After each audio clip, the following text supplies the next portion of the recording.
नमस्कार, मैं हूं आपके साथ शिप्रा झा और आप देख रहे हैं अपना बिहार। बुलेटिन में सबसे पहले खबर आपको दिखाते हैं पटना की। पटना में फतुहा प्रखंड के पूनाडीह पंचायत में नाराज किसानों ने जमकर हंगामा कर दिया है। भारतमाला परियोजना के तहत बन रहे आमस दरभंगा एक्सप्रेसवे को लेकर मुआवजा नहीं मिलने से नाराज किसानों ने हंगामा किया है। करीब 3 महीने बाद निर्माण कार्य शुरू किए जाने को लेकर जैसे ही प्रशासन की टीम मौके पर पहुंची, सैकड़ों की संख्या में स्थानीय किसान आक्रोशित हो उठे। किसान जेसीबी मशीन के सामने लेटकर हंगामा करने लगे। किसानों ने राज्य सरकार के खिलाफ जमकर नारेबाजी की। प्रशासन ने सख्त रुख अपनाते हुए दर्जनों किसानों को हिरासत में ले लिया है। जमीन पर बुलडोजर लेकर के मजिस्ट्रेट और पुलिस वाले वहाँ गए जमीन को दखल करने, फसल को उजाड़ने। हम लोगों ने कहा कि जब तक कि पैसा न मिल जाए, कानून सम्मत बात भूमि अधिग्रहण अधिनियम आप लोग भी जानते हैं, उसके हिसाब से पैसा जब तक न मिले तब तक जमीन की फसल को न उजाड़े और ज़मीन पर कब्जा न करें, क्योंकि ज़मीन ही पेट भरने का साधन है किसानों के परिवार का। इसी पर इन लोगों ने जबरन बाँह पकड़ के खींच करके दीदारगंज की या फतुहा की कोई वीडियो ने तो हाथ भी चलाया। अगली खबर मुंगेर से है, जहां मुख्यमंत्री नीतीश कुमार की समृद्धि यात्रा खत्म होते ही एक अजीबोगरीब तस्वीर सामने आई, जिसने सभी को हैरान कर दिया। सभा समाप्त होते ही स्थानीय लोगों की कुछ अटपटी हरकतें कैमरे में कैद हो गई, जो अब सोशल मीडिया पर तेजी से वायरल हो रही है।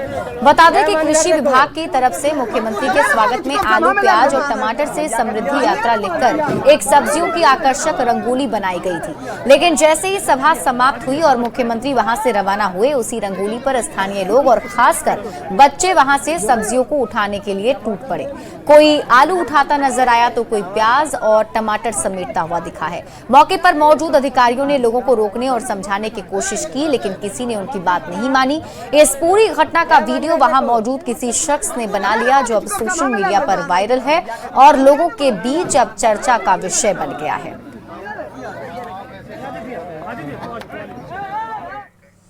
बड़ी खबर आपको वैशाली से दिखाते हैं, जहां पुलिस ने अवैध शराब के खिलाफ सख्त कार्रवाई की और नशे के खिलाफ दियारा क्षेत्र में बड़ी सफलता हासिल की है।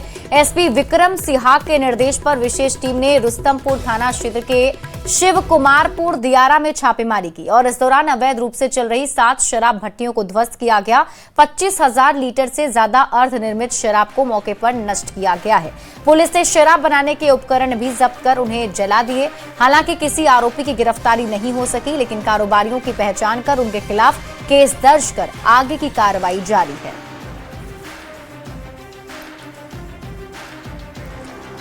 अगली खबर मोतिहारी से, जहां एक तरफ गैस की कालाबाजारी और किल्लत से लोग परेशान हैं, तो वहीं अब गैस सिलेंडर की डिलीवरी करने वाले ट्रक में भी शराब तस्करी का बड़ा खेल किया जा रहा है, जिसको उत्पाद विभाग की टीम ने दयाल थाना इलाके के कोठी बाजार से पकड़ा है। बता दें, मद्य निषेध के इंस्पेक्टर सिराज अहमद को जानकारी मिली थी कि खाली गैस सिलेंडर ट्रक में शराब की बड़ी खेप को लाया जा रहा है। इसके बाद उत्पाद विभाग की टीम ने दयाल थाना इलाके में छापेमारी कर गैस सिलेंडर के बीच में छिपाकर रखे लाखों रुपए के शराब को जब्त किया। साथ ही 3 लोगों को गिरफ्तार किया है।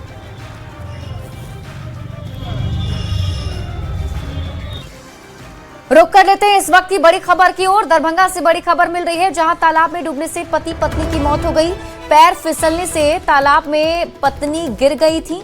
बचाने गए पति भी तालाब में डूब गए। गोताखोरों की मदद से शव को बाहर निकाला गया है। पुलिस ने शवों को पोस्टमार्टम के लिए भेजा है। हादसे के बाद परिजनों में कोहराम मच गया। ये तस्वीर हम आपको घटनास्थल की दिखा रहे हैं।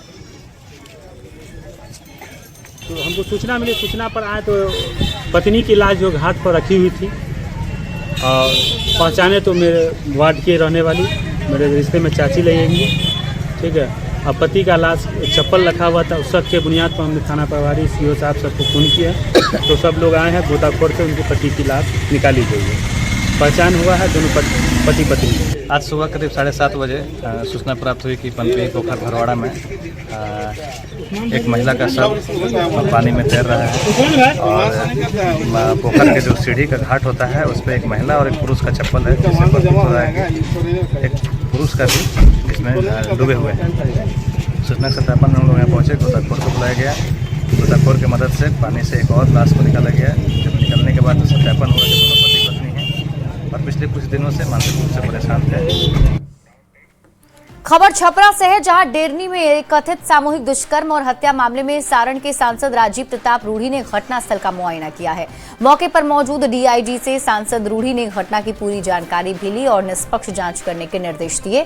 साथ ही सांसद राजीव प्रताप ने कहा, किसी भी राह चलते को दोषी करार देना भारत की न्याय व्यवस्था नहीं है और उनका भरोसा है कि पुलिस इस मामले में निष्पक्ष जांच करके दूध का दूध पानी का पानी करेगी।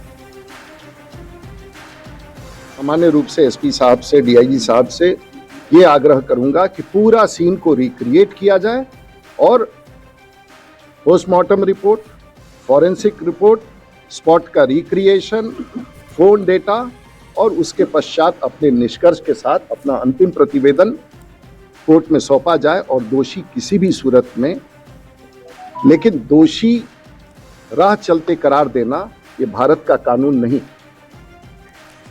खबर भागलपुर से है, जहां ट्रैफिक जाम की समस्या अब गंभीर रूप लेती जा रही है। ततारपुर रोड पर यातायात व्यवस्था पूरी तरह चरमराती नजर आई। जब्बार चक चौक से ततारपुर चौक तक करीब 1 घंटे तक भीषण जाम लगा रहा, जिससे वाहनों की लंबी कतारें लग गई, गाड़ियां रेंगती हुई दिखी। स्थिति इतनी भयावह हो गई कि एम्बुलेंस और स्कूली बसें भी जाम में फंस गईं, जिससे आम लोगों के साथ साथ मरीज और बच्चों को भी भारी परेशानी का सामना करना पड़ा। खबर कटिहार से है, जहां गैस के क्राइसिस के बीच कुछ कालाबाजारी करने वाले लोग इसे कैश करने में जुट गए हैं। ये पूरा मामला गेड़ाबारी से जुड़ा हुआ है, जहां कॉपी कलम की दुकान चलाने वाली एक महिला 200 रुपए प्रति किलो गैस का पर्ची अपने हाथ से लिखकर काटती है और कुछ ही दूरी पर जनरल स्टोर पर बैठे उनके पति उस पर्ची के आधार पर अवैध तरीके से गैस रिफिलिंग कर न सिर्फ लोगों से अधिक रुपया वसूल कर रहे हैं, बल्कि खुलेआम इस तरह से गैस रिफिलिंग से सुरक्षा के लिए बड़ा चूक हो सकता है। इस मामले पर जिला प्रशासन ने इसे अब गंभीरता से लिया है। जिलाधिकारी ने स्पष्ट किया कि पूरे विषय पर जांच करके जल्द से जल्द कार्रवाई की जाएगी। बेच रहे हैं, आपको ऑथराइज कौन दिया? नहीं, हम नहीं बेच रहे हैं, समझे ना, और ना मेरे पास में सिलेंडर वैसा पर्याप्त मात्रा में है। जो अभी गोदाम में सारा सिलेंडर दिख रहा है, ये सिलेंडर किसका है? अरे सिलेंडर जो है एक तो मेरा है, तो सैकड़ों की संख्या में सिलेंडर आपका होगा। सैकड़ों सिलेंडर देखा जाए उसमें क्या है। क्या नाम हुआ आपका? विकास कुमार। और जो पर्ची काट रही है उनका क्या नाम है? बिंदु कुमारी। कौन है वो आपके? काम भी दिया जा रहा है वहाँ पे। हम लोग जो वहाँ का धावा दल, उसको भी जैसा कि डीएसओ साहब ने बताया था कि उसको हम लोग भेज दिए हैं और जैसे ही जांच करके वो लोग आते हैं, आवश्यकता होगी तो उनके ऊपर भी कड़ी से कड़ी वैधानिक कार्रवाई की जाएगी। बिहार में एलपीजी गैस को लेकर शिकायतें कम नहीं हुई हैं। विभाग के टोल फ्री नंबर पर रोजाना 200 से ज्यादा शिकायतें मिल रही हैं और अब कुल 2500 शिकायतें दर्ज हो चुकी हैं। सचिवालय स्थित खाद्य आपूर्ति विभाग के कॉल सेंटर में विशेष सचिव उपेंद्र कुमार और उप सचिव खुद मॉनिटरिंग कर रहे हैं। न्यूज 18 संवाददाता रजनीश कुमार की रिपोर्ट देखिए। में एलपीजी गैस की आपूर्ति को लेकर लगातार राज्य सरकार गंभीर है और खाद्य आपूर्ति विभाग के साथ साथ जिला प्रशासन की तरफ से लगातार फीडबैक भी लिए जा रहे हैं और एक्शन भी लिया जा रहा है। तो राजधानी पटना की अगर बात करेंगे, जहां एक तरफ डीएम कार्यालय में कॉल सेंटर काम कर रहा है और लोग टोल फ्री नंबर पर शिकायत दर्ज करा रहे हैं, वहीं सचिवालय स्थित खाद्य आपूर्ति विभाग में भी सुबह 7 बजे से लेकर रात के 9 बजे तक कॉल सेंटर काम कर रहा है, जिसमें देख सकते हैं कि स्पेशल सेक्रेटरी से लेकर ज्वाइंट सेक्रेटरी और डिप्टी सेक्रेटरी तक जो है मॉनिटरिंग में लगे हुए हैं और इसके साथ साथ प्रशाखा पदाधिकारी हों या जो आपूर्ति निरीक्षक हैं और सहायक प्रशाखा पदाधिकारी, वो ड्यूटी पर मुस्तैद रहते हैं। यानी लगातार एक एक फोन जो है उसको अटेंड किया जा रहा है। 10 हंटिंग लाइन जो है वो काम कर रहा है। इसके साथ साथ एक मेन जो लाइन है उस पर अधिकारी खुद मुस्तैद हैं। जरा बातचीत करेंगे, स्पेशल सेक्रेटरी हैं, कि आखिर स्थिति सामान्य हुई है या अब भी आपको पैनिक दिख रहा है? नहीं, पैनिक तो शुरू में था, लेकिन अब धीरे धीरे जो जनमानस है, आप लोग के सहयोग से, मीडिया के भी सहयोग से और हम लोग का जो काम हो रहा है और हम लोग भी लगातार उन लोग से संपर्क में हैं और हम लोग बता रहे हैं कि पैनिक होने की जरूरत नहीं है। जो सप्लाई आ रहा है गैस का उसका समुचित अगर आपूर्ति ढंग से हो तो कहीं कोई दिक्कत या क्राइसिस होने वाली बात नहीं है। 25% का बैकलॉग है और मैं ये भी बता दूं कि जितने कंप्लेंट्स आ रहे हैं हम लोग, हमारा फीडबैक टीम है जो उन लोग से जो कंप्लेनेंट है उनका कंप्लेनेंट था उसका फीडबैक भी ले रहा है। विशेष सचिव हैं जो जानकारी दे रहे थे और हम लगातार आपको दिखा रहे हैं कि देखिए एक अलग फॉर्मेट यहाँ पर तैयार किए गए हैं। उस फॉर्मेट से भी आपको रूबरू करवाते हैं कि कैसे यहाँ पर अधिकारी जो हैं एक एक चीजों को बारीकी से देख रहे हैं और सॉर्ट आउट करने का प्रयास कर रहे हैं। ये फॉर्मेट है, यानी जो कॉल करने वाले हैं उनका नाम और यहाँ पता अंकित किया जाता है, जिला का नाम, मोबाइल नंबर, गैस एजेंसी का नाम, गैस कंपनी का नाम, शिकायत से संबंधित जो विवरण है उसको यहाँ पर अंकित किया जाता है। और कैमरामैन मनीष उनिया के साथ रजनीश कुमार, न्यूज़ 18 पटना। और अगली खबर आपको गया जिसे बताते हैं, जहां कल यानी 20 मार्च को सीएम नीतीश कुमार की समृद्धि यात्रा होने जा रही है। गया जी जिले के मायापुर गांव वो पहुंचेंगे, जिसके लिए जिला प्रशासन पूरी तरह से अलर्ट मोड पर है। वहीं जेडीयू कार्यकर्ताओं में भी जबरदस्त उत्साह देखने को मिल रहा है। मुख्यमंत्री गया जी जिले के टनकुप्पा प्रखंड के मायापुर गांव पहुंचेंगे, जहां वे करीब 743 करोड़ 55 लाख रुपए की 693 योजनाओं का उद्घाटन और शिलान्यास करेंगे। इनमें 140 योजनाओं का शिलान्यास और 553 योजनाओं का उद्घाटन शामिल है। कार्यक्रम के दौरान मुख्यमंत्री मायापुर गांव में आयोजित जनसंवाद कार्यक्रम को भी संबोधित करेंगे और स्थानीय लोगों से सीधा संवाद स्थापित करेंगे। इस पूरे मामले पर गया जी संवाददाता एलन नीली की ये रिपोर्ट है। यहाँ पर मिलेट और मोटे अनाज की खेती को बढ़ावा देने के लिए बना है, इसका अवलोकन करेंगे। और पानी की बचत के साथ जो सिंचाई होती है, जिसमें ड्रिप इरिगेशन और स्प्रिंकलर इरिगेशन होता है, उसका अवलोकन करेंगे, जो माननीय मुख्यमंत्री जी के कृषि रोड मैप का भी हिस्सा है। इसके साथ साथ जिला की विभिन्न योजनाओं का शिलान्यास और उद्घाटन होगा। बड़ी संख्या में हम लोगों ने पुलिस पदाधिकारियों और पुलिस फोर्स के डिप्यूटेशन किया है। यहाँ ज्वाइंट ऑर्डर के माध्यम से सभी पॉइंट्स पे हम लोगों ने डिप्यूटेशन किया है। काफी उत्साह है। तब इस इलाका में तो मत कहिए, मायापुर का इलाका है और सुदूर इलाका है। बगल में नक्सलवाद यहाँ पर गांव था, बगल में नक्सलवाद गांव है और उस इलाका में मुख्यमंत्री जी आ रहे हैं। तो आप जरा समझिए, कभी नक्सलियों का साम्राज्य कायम था।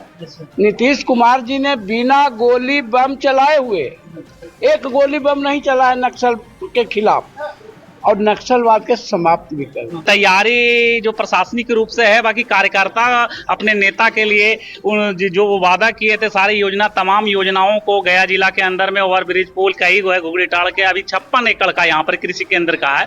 ये जो यहाँ लालू जी की राज में ही चरवाहा विद्यालय से आप चर्चित होते हैं, पूरा देश दुनिया जानता होगा ये चरवाहा विद्यालय। आज ये कृषि केंद्र बना, किसानों का पठन पाठन, उनकी ट्रेनिंग सेंटर है। तो खुशी की बात है, हर समुदाय के लोग को बहुत खुशी का, गर्व की बात है। 20,000 आने का समस्या है, लोगों को आने का व्यवस्था किया गया है और खास करके कार्यकर्ता में उत्साह बहुत ज्यादा आ गया जिला में। देखिए, यहाँ जदयू कार्यकर्ताओं में काफी उत्साह है, क्योंकि कल मुख्यमंत्री नीतीश कुमार जो है समृद्धि यात्रा के दौरान जो है वो गया आएंगे। और एक तरफ जहाँ जिला प्रशासन सुरक्षा में लगे हुए हैं, तो वह जदयू कार्यकर्ता जो है वो अपने तरीके से काम में लगे हुए हैं। तो निश्चित तौर पर कल नीतीश कुमार आएंगे और गयावासियों को करोड़ों रुपए योजनाओं का सौगात देंगे। एलन लीली, न्यूज़ 18 गया जी। समृद्धि यात्रा के तहत सीएम नीतीश कुमार कल औरंगाबाद भी जाएंगे। इसे लेकर प्रशासनिक स्तर पर तैयारियां लगभग पूरी कर ली गई हैं और सबसे पहले सीएम हेलीकॉप्टर से बारून स्टेडियम पहुंचेंगे, जहां सीएम पेयजल आपूर्ति की योजना का निरीक्षण करेंगे। उसके बाद सीएम मुंशी बिघा पहुंचेंगे। वे जीविका दीदियों के लगाए गए स्टॉल का जायजा लेंगे और उनसे बात भी करेंगे। इसके बाद सीएम नीतीश कुमार जनसंवाद करेंगे। वहीं सीएम के कार्यक्रम को लेकर जेडीयू कार्यकर्ताओं में उत्साह का माहौल है।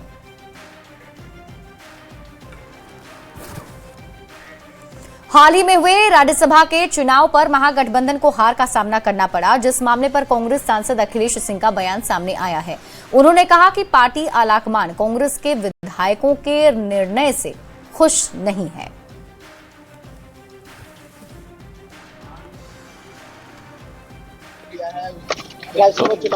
तो स्वाभाविक है, पार्टी आलाकमान, पार्टी नेतृत्व तो खुश नहीं है।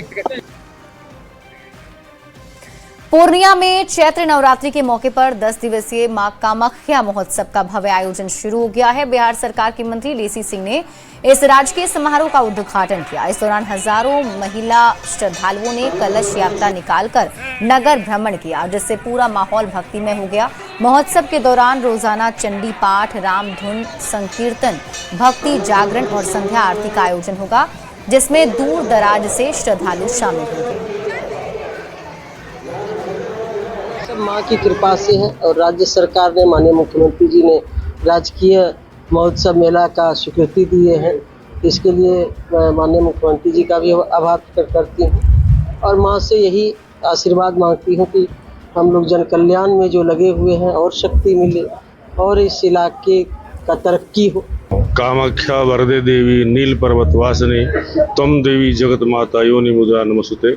गुवाहाटी कामाख्या के बाद ये जो मजरा कामाख्या है, भारतवर्ष में 2 ही कामाख्या स्थान है जिनका महत्व गुवाहाटी कामाख्या की तरह है। और जैसे वहाँ अम्बुवासी मेला होता है, उसी तरीके से ये महोत्सव होता है। ये आशीर्वाद के लिए माताएं यहाँ आती हैं मंगलवार शनिवार को, ऐसा प्रतीक है यहाँ का माना गया है। तो इस महोत्सव में माँ का चंडी पाठ होगा, नित्य पूजा होगा, भव्य आरती होगी और जागरण होगा। दरभंगा के नरमा गांव में चैत्र नवरात्रि उत्सव का भव्य आयोजन हुआ। नरमा का चैती दुर्गा पूजा इस साल भी हर्षोल्लास के साथ मनाया गया।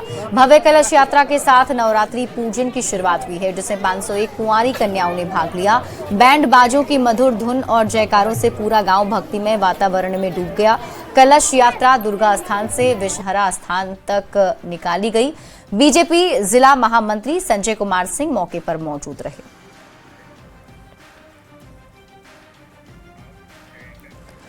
पटना के महावीर मंदिर से रामनवमी महोत्सव के लिए श्री राम रथ को रवाना किया गया। डिप्टी सीएम सम्राट चौधरी, बीजेपी के प्रदेश अध्यक्ष संजय सरावगी और सायण कुणाल के साथ श्री रामनवमी शोभा यात्रा अभिनंदन समिति के सदस्यों ने रथ को रवाना किया है।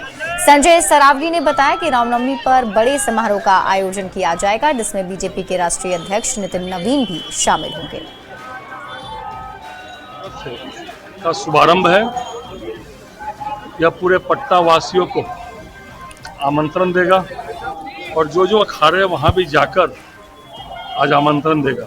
भगवान श्री राम की जन्मोत्सव और रामनवमी का त्यौहार होती है। रामनवमी का त्यौहार हमारा बहुत अनूठा होता है और आज इस पटना में आज से हम यूँ कहें कि रामनवमी का त्यौहार का शुभारंभ आज हो रहा है। खबर दानापुर के रुकलवाड़ी शरीफ से है, जहां फुलवारी शरीफ में बिहार, झारखंड और उड़ीसा की प्रमुख मुस्लिम संस्था इमारते शरिया में आज चांद के दीदार से पहले नमाज अदा की गई। इसके बाद रोजा कर रहे लोगों के लिए इफ्तार पार्टी का आयोजन किया गया था। और अब बात वैशाली के एक ऐसी वारदात की जिसने रिश्तों को शर्मसार कर दिया। एक मां को बच्चे के पीटने की सजा मौत मिली है। पति ने पत्नी को इसलिए पीट कर मार डाला क्योंकि उसने अपने बेटे को एक थप्पड़ लगा दिया था। ये रिपोर्ट देखिए। बेटे पर चलाया थप्पड़ तो पत्नी की हत्या। पत्नी को पीट कर उतारा मौत के घाट। थप्पड़ मारने पर मां को मिली मौत। वैशाली की इस घटना ने पति पत्नी के रिश्ते को शर्मसार कर दिया है। वीरोपुर गांव में एक महिला ने अपने बच्चे को थप्पड़ मारा, लेकिन उसे इसकी कीमत अपनी जान देकर चुकानी पड़ी। बेटे को थप्पड़ मारने पर पति ने पत्नी को पीट कर मौत के घाट ही उतार दिया। वारदात को अंजाम देने के बाद आरोपी पति बेटे को लेकर घर से फरार हो गया। इस घटना ने सबको हैरान कर दिया है। अनु कुमारी की शादी 5 साल पहले राकेश कुमार से हुई थी। अनु ने पहले भी ससुराल वालों पर प्रताड़ना का आरोप लगाया था। बच्चा के मारा था 2 छोटी, एक चलते टॉर्चर कर रहे थे। उसके बाद हम कहे कि हम सवेरे आएंगे। हम जब घर से चले अंधेरा बैंक तरफ स्कूल पहुँचे, तब तक यहाँ से फोन आता है कि इसे मारा। अब इस सनसनीखेज वारदात की पड़ताल में पुलिस जुट चुकी है, लेकिन इस वारदात ने पति पत्नी के रिश्तों पर सवाल तो खड़े जरूर कर दिए। किसी को यह अंदेशा नहीं था कि थप्पड़ मारने जैसी मामूली घटना इतनी बड़ी वारदात में बदल जाएगी। हर कोई इस घटना से हैरान है। न्यूज़ 18 के लिए वैशाली से प्रफुल्ल कुमार की रिपोर्ट। यहाँ रुकने एक छोटे से ब्रेक के लिए जल्द लौटते हैं वापस।